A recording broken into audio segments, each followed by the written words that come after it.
exciting because he is vulnerable. Because he's not unbeatable. He's got crazy fast twitchies, he can box, but he's so aggressive and he's vulnerable enough to counters that it's actually exciting. Tank got that Tyson-esque fast twitchies and the power, but because he's getting hit in exchange more. Tank, hold up, Gervonta, you are a I don't care what anybody says. You can be all that rah-rah thug life and scream and jock your head on Chief Keef Sosa. Man, with your sucking lips. Get out of here. It's a Tank. Who can fight a Tank? Okay? Once he fires, it's Davis. Big shot down. When you talk about knockout power, there's strong, there's dangerous, and then there's Tank Davis, the walking glitch in boxing physics. You look at him and think, there's no way that guy hits that hard. Over Mazzo's down goes Gervonta. Gonna jab and attack the body of Davis. Big shot down goes Barrios. Tank to me, man, is a dangerous man, but he's at his most dangerous point when he's looking in your head, he's smiling and shaking his head and walking towards you. Yeah. You're done. Yeah. Shaking his head and walking towards you. Yeah. You're done. Yeah, you're done. Because it's almost like he beats you and he's tasting your blood. Oh, you taste good. As serious as he can be at basically every point of a promotion and every point of the beginning of a fight, and then once he starts to crack a smile, it's like, what can you do? But then you see his opponents collapse like their Wi-Fi just disconnected from reality. And you realize this isn't hype, it's horror in slow motion. Fighters say he doesn't even look like a puncher. No shredded biceps, no bodybuilder build. Just pure dynamite wrapped in calm confidence. Skill for skill, none of these guys can mess with me. Like, nobody. Like, I feel like my skills is way better than, like, Floyd. Like, if I'm on my game. Well, I take that back. Probably hand in hand. But skill-wise, nobody on TV that's fighting right now have more skills than me. Nobody. Like, talking about top to bottom list of fighters that's fighting on. Tank doesn't rush you, he studies you. He lets you breathe, lets you think you're safe, then boom, lights out. That's not boxing power, that's a controlled detonation with gloves on. What makes Tank truly terrifying isn't just the knockout, it's the setup. As Andre Ward once said about great fighters, they fight like they've lived. Man, that dude Gervonta Davis, my first time watching him. I seen him a video on Instagram, man. I looked up his highlights too.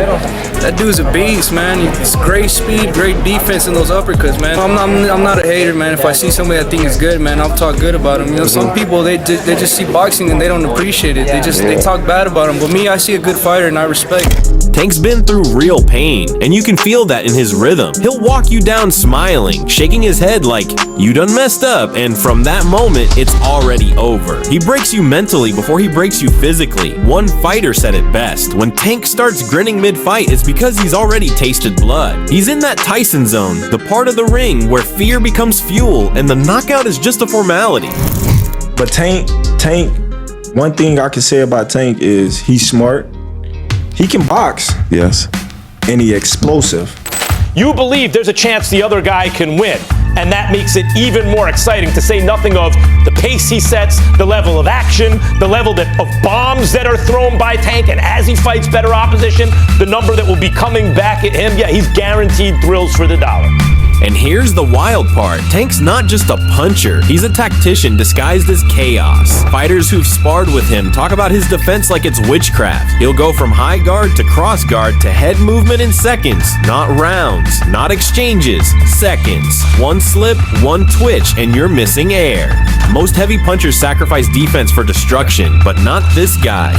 Man, I was about to spar. Before I was about to spar Tank, he was sparring this big boy. A heavyweight? Heavyweight boy. And Tank hit that nigga, he hit him so hard that he was on the top of the rope just like this. I'm like, I thought he died. Like, I ain't gonna lie to you, I thought he died. Tank, is that true? You almost killed a heavyweight in the ring? That's what he said. Should be happening. Because he asked me, how does a 135-pounder take your power? I said, I don't think anybody takes the power. He's out there making world-class boxers swing at ghosts and regret life choices in real time. That mix of IQ and violence, that's what separates him from 99% of fighters today. So yeah, let's stop pretending this man isn't one of the most complete fighters on the planet. He's got Pacquiao's ferocity, Mayweather's IQ, and Tyson's soul trapped inside a 135-pound frame. It's like someone pressed create a fighter and maxed out every attribute. He can punch, he's a knockout artist. He can box, he's not given enough credit for it, okay? He closes, he finishes. Once he smells blood, he's like a shark in blood-infested waters, Molly. He will finish you, okay? The time has arrived for us to stand down and to start giving Gervonta Davis the love and respect that he deserves. This brother is elite. You can argue resumes all day, but if you're standing across from Gervonta Tank Davis, you're not just facing a boxer, you're facing a storm that smiles. Every jab, every counter, every feint, it's a setup to make you forget what round you're in. So if you still don't think Tank deserves his flowers, don't worry, he'll hand them to you after the knockout. And just when you thought the Tank versus Jake drama was heating up, boom, Gervonta drops a bomb that shakes the whole boxing internet. You ever hear something so wild you gotta pause the video and rewind just to make sure your ears aren't lying? That was this moment. Tank basically said, yeah, Floyd Mayweather tried to set me up to fail over his daughter. Bruh, we went from boxing beef to full-blown Netflix family drama. Okay, so do you think Floyd did that intentionally? Yeah, for sure. Why? After so much time, after like, I guess, again, after what we think he helped you come into the game, he gave you the spotlight. Like, why would he try to diminish your career? Because at that time, I don't want to go too deep into it. Because I don't want to bring up mine. It was somehow that they were saying that I was messing with his daughter off of the fact that she kept Snapchatting me. Okay. She kept hitting me on the Snapchat. You can't make this up. It's like the sequel nobody asked for, but everyone's watching. And the crazy part? Tank didn't even sound bitter. He sounded like a man who's already moved past it. Like, yeah, that chapter's over, but I still wrote the book. You could feel that calm confidence, the type that comes when you've survived the game's politics and came out with both gloves still on. But let's be real, this whole thing shows you how wild boxing gets behind the curtains. Voters, legacy, money, but jealousy? That's the silent killer in this sport. Floyd saw the kid he discovered turning into his own boss, and it started looking a little too familiar. Tank outgrew the puppet strings, and once that happened, the old school control game didn't work anymore. So they sent it to Floyd, and Floyd bugged out. Okay. So that's what made it like. And you think that was the downfall of y'all career?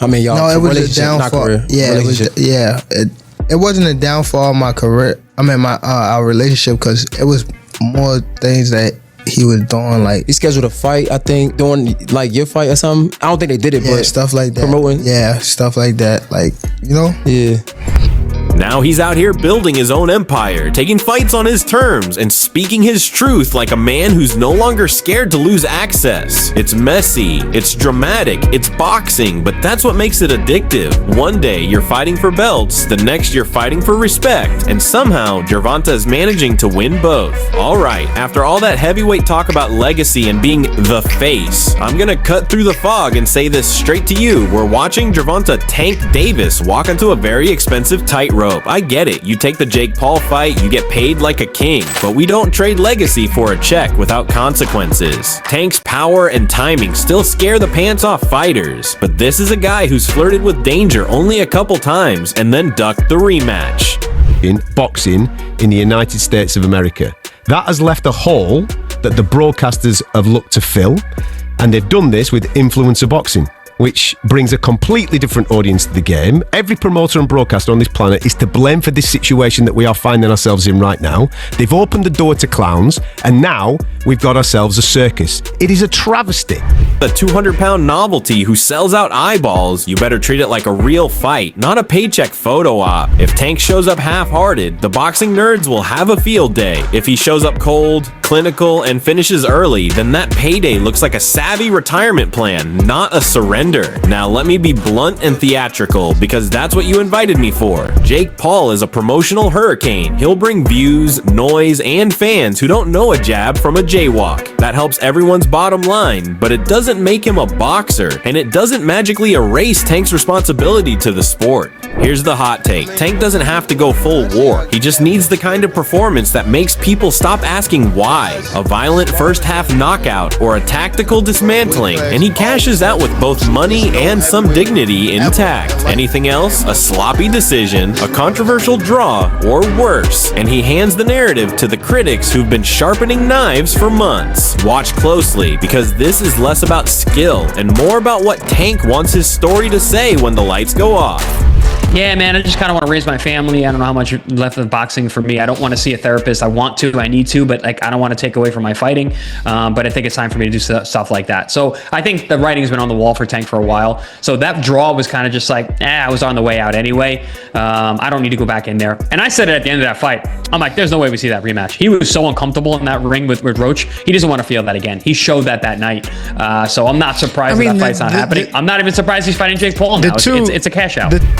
At the end of the day, Gervonta Davis isn't just fighting Jake Paul. He's fighting perception, legacy, and the ticking clock of superstardom. This is the kind of crossroads moment every great fighter faces. The point where skill meets spectacle, and one wrong step can rewrite your story. Because this fight isn't just about who hits harder, it's about who owns the moment. Tank's walking into a circus with millions watching, but he's not there to entertain. He's there to remind everyone why boxing isn't a YouTube trend. It's a blood-earned craft.